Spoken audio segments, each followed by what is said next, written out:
Welcome everyone to 2021, your best year yet. I want to let you all know that we are, this is a re-recording of the live stream that we did this morning to account for a couple of technical glitches. So you might notice a couple of things that are a little bit different from this morning if you were with us live. So my name is Nancy Larocca Hedley, and I am thrilled to be here with all of you to talk about this opportunity that we have here at the beginning of the new year. So as the new year dawns, we have an opportunity to intentionally create our best year yet. But what does that mean? And how do we do that? We are going to begin by doing some releasing with our body and our breath, because we've been through a lot in 2020 and the beginning of 2021. So we'll start there, and then we'll do some visioning around our best year yet. And then we'll talk about how do we begin to bring our vision into form through our words and our actions. And I'm going to be weaving together the work that I do as a leadership coach and as a yoga teacher to bring to you what I hope will be some great insights about how to make the best of 2021, and also some tips for bringing your vision into form. We are going to be doing a short meditation. So if you're able, please move yourself to a quiet place where you won't be interrupted. And then make sure you have a way to capture insights, like a pen and paper or a tablet, so that you can draw images if, depending on what comes up for you in the meditation. All right, so releasing. We have individually and collectively been through quite a lot this last year. And as we begin the visualization process, we first are going to use our bodies and our breath to release anything from the past year that's no longer serving us. So let's just take a couple of breaths to reconnect with our bodies. And we're going to do some shoulder rolls to start, because we hold a lot of tension there. So inhale all together, your shoulders up, and then exhale back and down. And just do a few more rolls of your shoulders here. Releasing, letting go of any tension. If you hold tension in your jaw, you can give your jaw a little massage. That's another common place. Also, our wrists and our ankles. So you can do some wrist rolls, maybe some ankle circles. Just generally move your body and maybe even shake a little bit, or wiggle or dance it out. Just do a few movements to release tension that might be hanging out in the body. The other thing we can do is, if you're standing especially, you can do some hip circles, because a lot of tension is held there. So just taking this moment to release so that we can come back to the present moment. So welcome. So now make sure you're in a comfortable seat. We're going to do a little bit of releasing with our breath before we dive into the meditation. So feel your sit bones on the chair and let your feet feel connected to the earth and the ground underneath you. And begin to connect in with your breath. Just noticing your breath exactly as it is in this moment.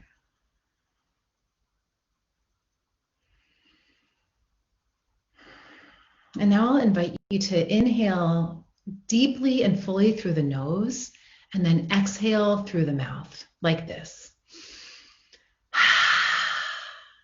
So we'll let our exhale be audible. So let's do 3 rounds of that together. And we'll just imagine that we're continuing to let go of anything that's no longer needed as we move into this new year. So imagine releasing on the exhale. So inhale through the nose and exhale through the mouth. Inhale through the nose. Exhale through the mouth. Last one. Inhale through the nose. And exhale through the mouth.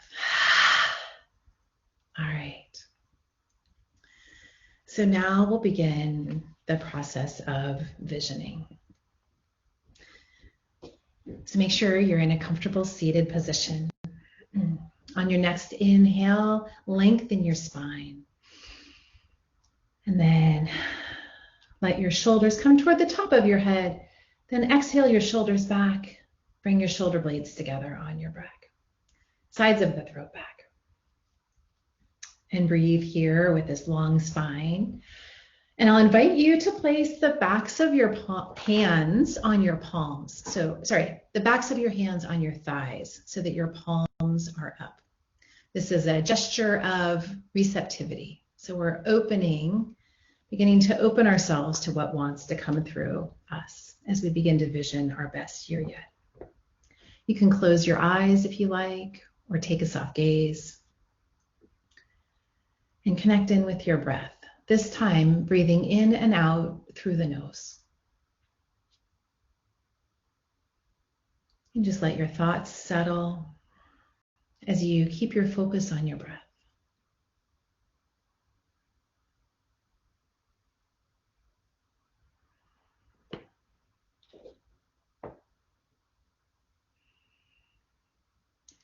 And now breathe into your back body, the back of your ribs, the back of your heart.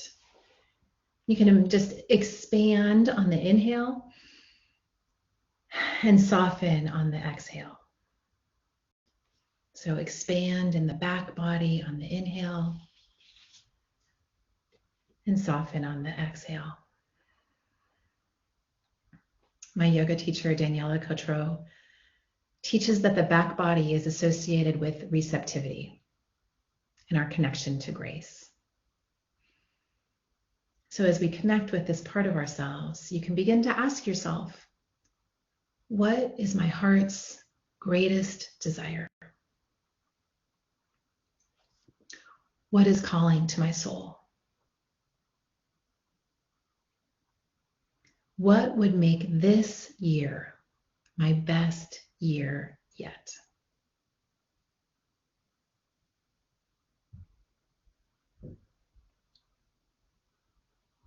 And let words, images, feelings, and sensations come to you.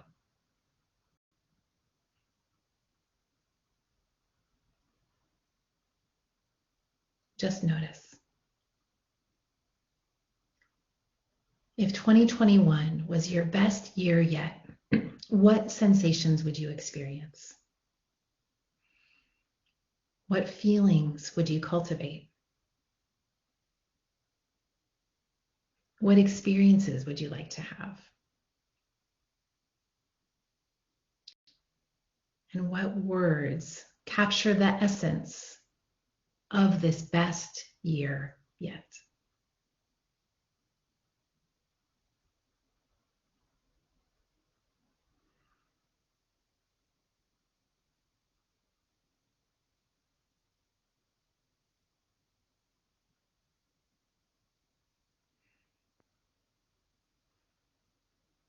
So take a deeper breath now.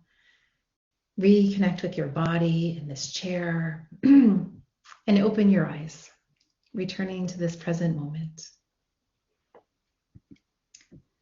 And take a moment now to capture what came to you in words or images. What would make 2021 the best year yet for you? And to use Marie Kondo's words, what would spark joy for you in this year? So take a couple moments now to make some notes for yourself. And I'll share a couple of ideas on how this might take form. It could be an I am statement, like I am grateful or I am playful. I am a source of compassion for everyone I meet, or I am present with my loved ones. One thing I really love doing is choosing 3 words for a year that capture the essence of the feelings I want to experience. So it could be grounded, loving, present, or time in nature, or courageous, joyful, curious. Or your intention for this year might feel a bit like a paradox. Freedom within limitation, or fun at work, or maybe living well with less. I think paradoxes are kind of fun because it's like we don't if these words come to us, but we don't really know what they mean, like that's okay. Part of the journey is seeing how it unfolds as we hold a particular intention or a commitment and seeing what the universe wants to serve up for us. So it's okay if the thing that's coming to you doesn't quite make sense to your logical mind. We will see what unfolds, see what the mystery has for us. All right, so once you have your words, at least some initial ideas, you may want to sit with it, for a few hours or a couple of days, but once you've landed on your intention for this year, and what would make 2021 the best year yet, I really encourage you to make it beautiful and put these words in a place where you'll see it regularly. One thing I like to do is I use these artist tiles by Strathmore. They have different sizes. So there's like a 6-inch square or a 4-inch square, and they're nice because the paper is like thick, and so I'll write my words or maybe do like a little bit of a drawing, and then I place it on the bulletin board right next to my home office, so I see it every day. But other people put their words maybe on their bathroom mirror or someplace in the kitchen, or if you're driving a lot, you could put it on the dashboard of your car. So what's most important is that you capture these words and then that you see them regularly, ideally every day. I've had some clients have a particular, there was like a painting once where when this woman looked at this painting, it reminded her of how she wanted to show up for her life. So that was the way she reminded herself. Other things people do is maybe like a screensaver on your laptop, or maybe like a different wallpaper on your, or like the background on your phone, so that every time you go to your phone or you go to your laptop, you see this message. It's a great way of keeping it just like fully present in your consciousness. And then the last thing here is make sure you tell at least one person about your commitment, because as we form an intention and we begin to have words around it, it becomes way more likely to happen when we start talking about it with other people. All right, I want to share with you a quote from W.H. Murray. This is from his book, The Scottish Himalayan Expedition, that he wrote in 1951. And he said, "Until one is committed, there is hesitancy, the chance to draw back, always ineffectiveness. Concerning all acts of initiative and creation, there was one elementary truth, the ignorance of which kills countless ideas and splendid plans, that the moment one definitely commits oneself, then providence moves too. All sorts of things occur to help one that would never otherwise have occurred. A whole stream of events issues from the decision, raising in one's favor all manner of unforeseen incidents and meetings and material assistance, which no man could have dreamt would have come his way." And it all comes back to the commitment, the commitment. So I wanted to share with you, I'll go back a slide. One of the intentions I had a few years back was I felt this really strong calling to freedom. And I initially thought that freedom meant, being able to do whatever I wanted, whenever I wanted. Then a few days later, I was at a class with one of my yoga philosophy teachers, and she shared about the soul freedoms promised in the yamas. And for those of you who are not yogis, Patanjali's Yoga Sutras outline the 8 limbs of yoga. The first limb are the yamas, and that translates to restraint, the restraints. And they provide guidance for how to interact with other people. They're not dissimilar to like the 10 Commandments. The 5 yamas are nonviolence, truthfulness, non-stealing, right use of our vital force, and non-attachment. So I'd heard of the yamas before, but I didn't know they were connected with this idea of soul freedoms. And I found this yogic definition of freedom to be way more beautiful and expansive than anything I was able to imagine on my own. Looking back, I'm proud of how I trusted my heart and followed my calling around freedom. And I'm grateful that, as W.H. Murray says, I'm grateful that Providence moved and brought me to the place where I could hear these ancient teachings in a new way, and in a way that ended up changing my life forever. And I want to share with you the teaching of Satya today. Satya is the second yama, and it translates as truthfulness. And from the Yoga Sutras, we have this quote: "For one grounded in truthfulness, words acquire the power of fulfillment." And then Ellen Grace O'Brien, who is the person I heard about this idea of soul freedoms from, she said that the power associated with truthfulness is the power to manifest one's word. And she talked about the soul freedom of that being the soul freedom is the soul freedom to manifest one's word when we're established in truthfulness. So what does this mean? What does this mean? How does it relate to making 2021 our best year yet? Well, it brings us to the third and final principle that we'll be looking at today, which is action.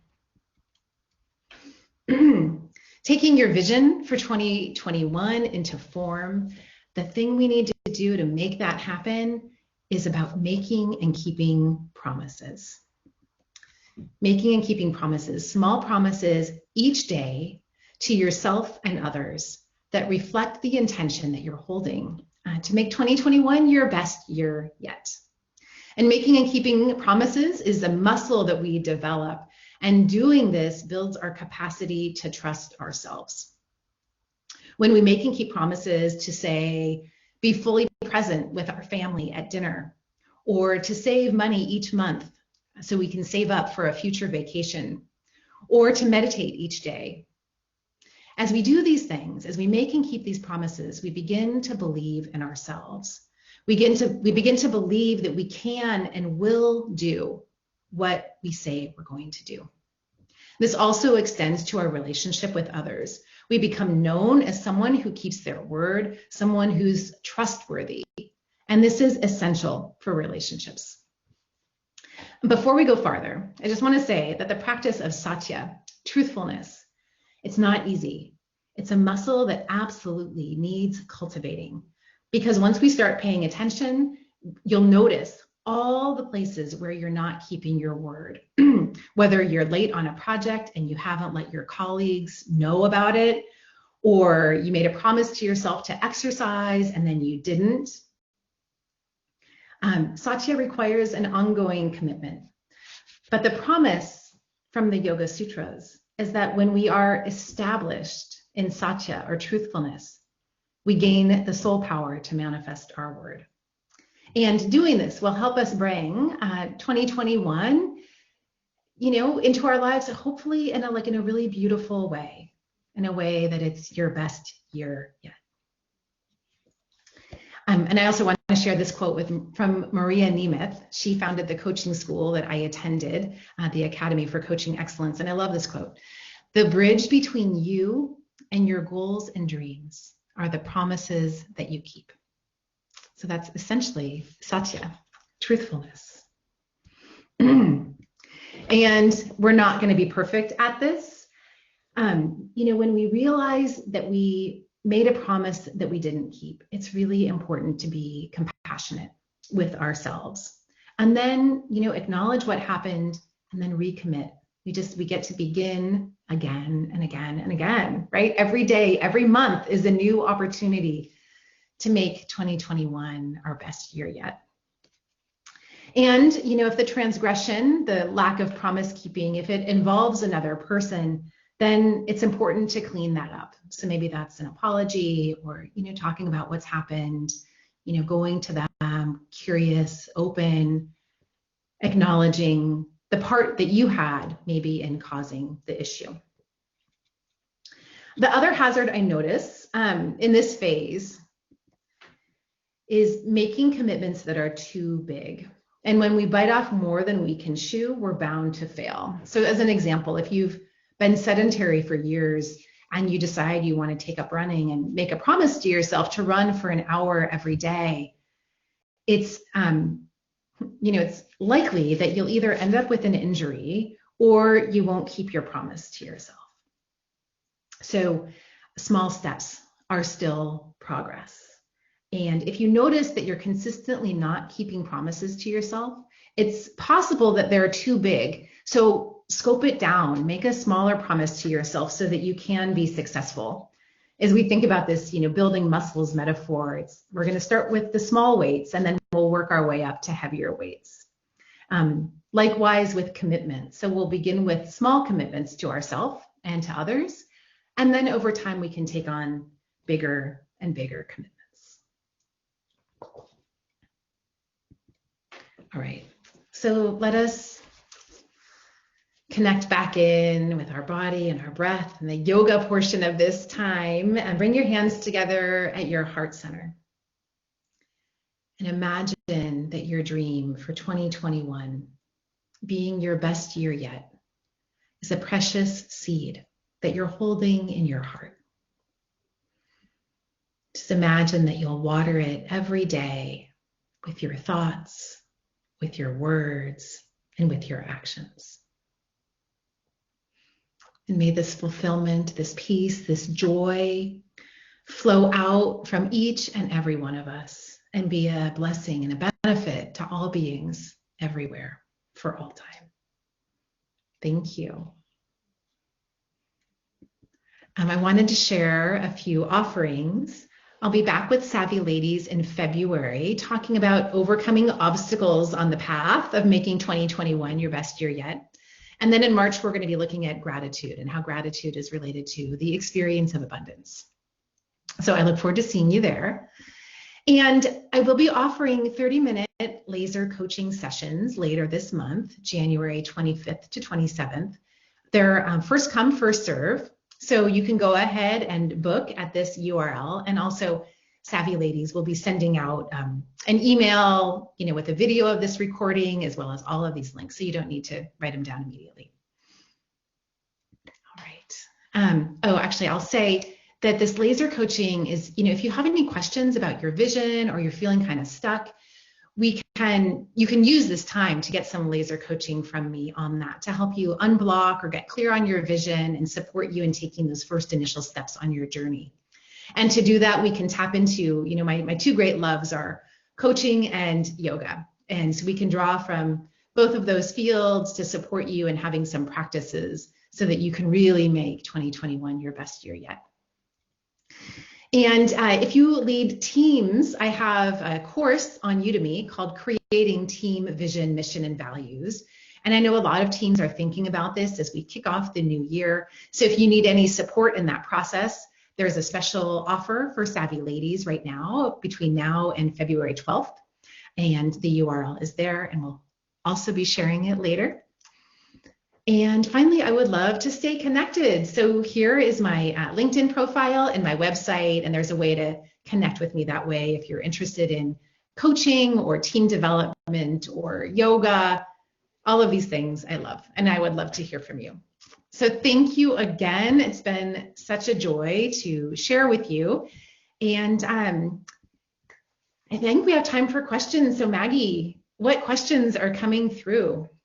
Okay, thank you, Nancy. I see the first question for you says, I'm finding it really difficult to separate last year from this year. I was optimistic before the new year started, but now this year doesn't feel any different from last year. I want to release 2020 and move forward, but how do I do that when I'm still dealing with issues from 2020? Yeah. Thank you so much for that question. I think so many of us are feeling the same. I really appreciate that. Okay, so what I've been doing is using the connection with my body and the connection with my breath to come back to the present moment. Because what our minds tend to do is, either be focused on the future or on the past. But our bodies are always in this moment. And when we remember our breath, it's a way of reconnecting with our body and being right here, right now. So I would recommend that as a first step. So it's like when we notice that we're being taken to the past or to the future, and in this case, the past, just pausing, taking a deep, slow breath, feeling into your body, and then shifting the focus of your attention to the things that you want to create this year. And it may be that it's related to like a carryover from 2020. If you or other people that you're close to have been impacted by COVID, maybe there's an intention around healing. Maybe healing is, how we move forward. But regardless, it's about coming back to the present moment and then shifting the focus of our attention to the thing that we really want to create. All right. Thanks, Maggie. What's the next question? Okay, great. Thank you. The next one is asking if we have a lot of different visions for this year. Can we work on different ones throughout the year, or do you recommend we focus on just one clear vision? Thank you. I love this question because I have the same experience. I have many things I want to accomplish in any particular year or experience. So here's what I would say is if that works for you, keep doing it. Because some people absolutely thrive when they have multiple visions that they're moving toward. But if you've been doing that in the past and you haven't found it to be successful, like if you are having a hard time getting any one thing off the ground, I would encourage you to try something different, maybe just focusing on one or two things for the time being. So test it out and see what ends up working better for you, because we're each different in that way. The other thing I'd say, and that I've been doing this the last year or so, is I'll have an initial intention for the beginning of the year. And then after it feels complete, like maybe after a month or two, then I'll shift the focus of my attention to the next thing that's coming through from my heart. And actually, as I say all this, it feels like an opportunity to practice one of the other yamas, which is non-attachment. So non-attachment, even to the ideas that we have that would make 2021 the best year yet. So we might start off the year with this initial idea of what it means, but then something else comes through that feels even more resonant. So we can practice non-attachment to the old idea and go with the new one, because things are constantly changing, including, our heart's desire. So listen to yourself, see what makes the most sense, but keep coming back to the heart. All right. Okay. I think that's all I have to say on that one, Maggie. Okay. Thanks, Nancy. The next question says, my vision involves my family being better at communication, although I'm not sure they will all share the same vision at first. When my vision involves other people, do we need to be sharing the same vision and hold each other accountable? Oh, thank you. That's such a great question. So, yeah, it's true that we may not have the same vision. What I would recommend is you sharing your vision, your intention with your family members. You might say something like, hey, as I've been thinking about what I really want out of 2021, I would love for us to communicate better as a family. And, and see how they respond. Hopefully they're willing to join with you, but it may not be their top priority. But there is, I can't remember where this system comes from, but there's this idea of like there's one circle of what we can control, and the only thing we can really control is ourselves and how we show up. And then there's a circle beyond that is like the circle of influence. So through our words and our actions, we can influence others. So you can invite your family in, like, hey, would you like to join me on this journey? And then beyond that, there's the circle of things that we're concerned about, but we really have no influence over, say like the weather or that sort of thing. So we can focus and control ourselves, how we show up. So you can do that by inviting your family in. One thing I've been doing with my family is we'll have family meetings, and anyone can call a family meeting. So you might, maybe over dinner say, hey, this is one of my hopes is that we have better communication as a family this year. And would you all be willing to maybe have a family meeting once a week or once a month to reflect and talk and share and give and receive feedback about how we've been communicating so that we can, really create a family environment that, where we can all thrive and where we can all feel good. So you can invite them into that. Of course, they have free will, so they can say yes or no. But I hope that they say yes and that you can begin this learning journey together. And I absolutely love these questions about communication, whether it's in a family or in a work or team setting. And if you want to go deeper with this would actually be a great thing to talk about in if you wanted to schedule one of the laser coaching session with me. I'd be happy to help you fine tune how you might bring that up and think about possible, objections that you receive and, practice with you so that you can feel confident going in and asking this of your family. And good for you. It takes a lot of courage to do that. All right, Maggie, are there more questions? Okay. Yes, it looks like we have a few more for you. So the next one is asking, how do you build confidence in your vision? Okay. So when I think about confidence, I think about two things. The first is what we talked about in terms of making and keeping promises to ourselves. Because as we hold this vision, we see it every day, we talk about it, and maybe even like talking about your vision with your friends and family, that helps make it more real. And as we talk about it, and as we begin to take action toward making it happen, like those small steps, it actually becomes like the thing that we're doing and the thing we're actually living.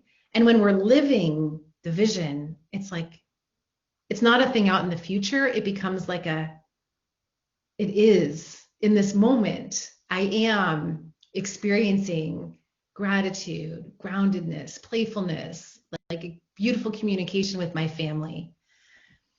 So that's one thing, making and keeping promises. But I think as part of that, so we'll make and keep promises, but then you need to acknowledge yourself for having kept the promise. So maybe at the end of the day, you can look back and think about, like as an example, from the last question around family and communication, you might at the end of the day take stock of the different things that you did that supported having better communication in the family. So maybe maybe you left a little sticky note on, one of your family members' computers, letting them know that you love them.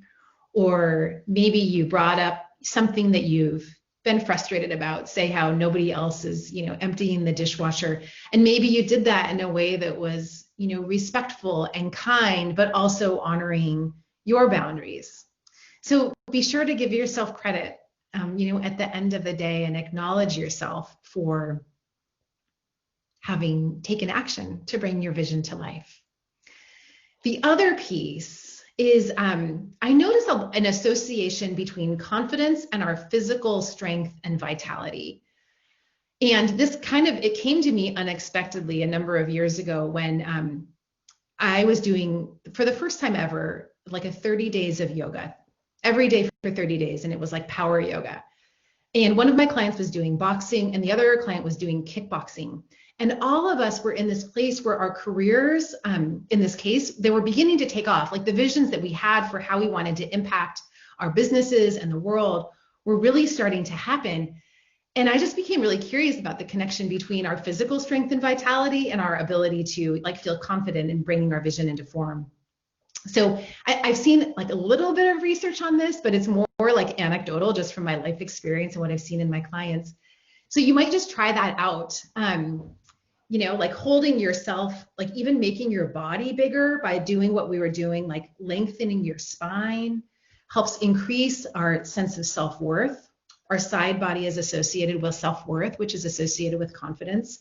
And when we're hunched over, not so much. So you can practice making yourself big and taking up maybe some type of practice that helps you feel strong.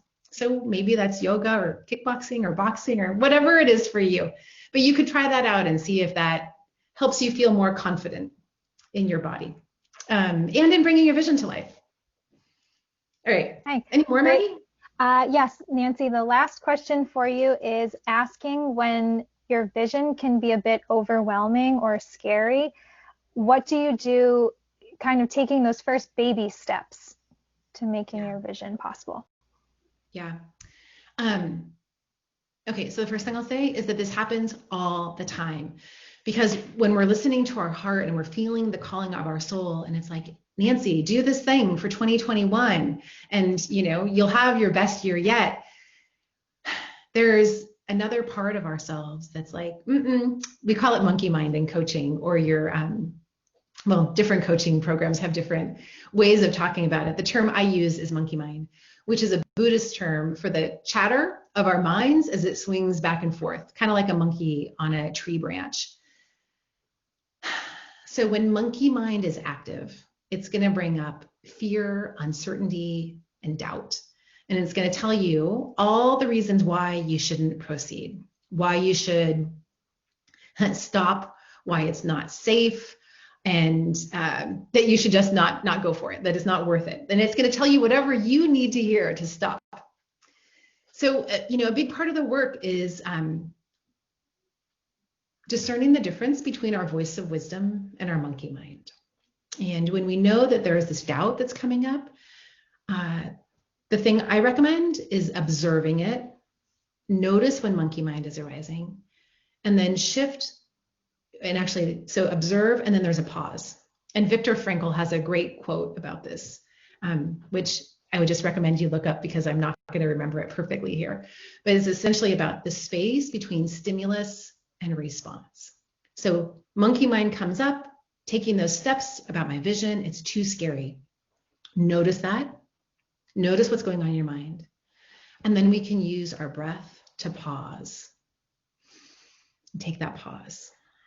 So that space between stimulus and response is where our power lies, as Viktor Frankl says. So use the power of your breath to interrupt those old patterns that may have you not go after your dreams. So observe, connect in with your breath, pause, and then redirect your attention to the vision, the intention that you're holding for 2021. And you can say, well, what would someone with this vision do right now? It's a great question. Or what's one small thing I can do today that brings this vision into form? So just take those baby steps. Notice the monkey mind, baby steps. Oh, the other thing that's really helpful is, especially when we're doing something new and scary, is to enlist support. So, having a friend to talk through with this, maybe a supportive family member. One thing that's kind of sweet is if you both have an intention for 2021 and say they don't live with you, you can maybe send, maybe you agree to send a text message to each other every day. Like, hey, best friend, here's the commitment here's the thing I'm going to do today to begin to bring my vision into form. And then maybe they send a message back to you sharing their intention, and then maybe you can celebrate either at the end of the day or the next day. Or you could even get on a phone call and do it. It could be like a quick 5-minute phone call every morning. But when we're doing things that are new and scary, it's a lot easier when we have support. And actually, we're going to be talking about this a whole bunch more in the February Savvy Ladies webinar. So I invite you to come back and listen to more of that there. Anything else, Maggie? Okay. Those are the questions that we have, Nancy. So I did want to remind everyone we will be sending a follow-up email with the links that Nancy had in her presentation, including registering for her upcoming webinars. I'm sure everyone is feeling like they can take on 2021, and just thank you so much for all of the tips that you had in the presentation. I also wanted to let you know that I saw in the chat a lot of messages thanking you for speaking today. I saw someone said, this was fantastic. Thank you so much. This was so helpful. So I just wanted to share that with you, Nancy. Oh, thank you so much, Maggie. It's really been a pleasure to be here. And I just wish you and everyone who's listening to this, may you have a beautiful, beautiful 2021. Thank you so much. You're welcome. Bye-bye.